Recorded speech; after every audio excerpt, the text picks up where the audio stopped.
Same ఇదే. అంటే ఈ బ్యాలెన్స్ డబ్బులు ఎట్లా అనే దాని మీద. తర్వాత 10/1 జనవరి 2022 ఎవరు ఇక్కడ రాష్ట్ర సెక్రటరీ, జలవనరుల శాఖ సెక్రటరీ, పోలవరం ప్రాజెక్ట్ అథారిటీకి లెటర్. అదేవిధంగా 20 జనవరి 2022 ఎవరు పోలవరం ప్రాజెక్ట్ అథారిటీ నుంచి సెంట్రల్ వాటర్ కమిషన్ కు. అదేవిధంగా ఫిబ్రవరి 17, 2022 ఇక్కడ నుంచి మన స్పెషల్ చీఫ్ సెక్రటరీ జలవనరుల శాఖ ఎక్కడికి, పోలవరం ప్రాజెక్ట్ అథారిటీకి. అదేవిధంగా ఫైనల్ గా ఎట్టకేలకు 3 సంవత్సరాలు పోరాడిన తర్వాత 5 జూన్ 2023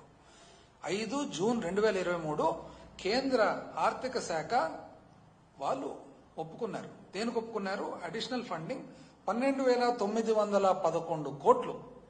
12,911 కోట్లు మేము పోలవరం ప్రాజెక్టుకి ఇస్తామని చెప్పి ఇచ్చిన తర్వాత ఫైనల్ గా పిఐబి ఏదైతే పబ్లిక్ ఇన్వెస్ట్మెంట్ బోర్డు ఉందో, పబ్లిక్ ఇన్వెస్ట్మెంట్ బోర్డు వాళ్ళు ఒప్పుకున్న తర్వాత మార్చ్ 7, 2024 అంటే ఎన్నికలకు 1 నెల ముందర అప్పుడు కేబినెట్ కు పోయింది. ఈరోజు మీరు చెప్తారు పోలవరం సాధించినామని.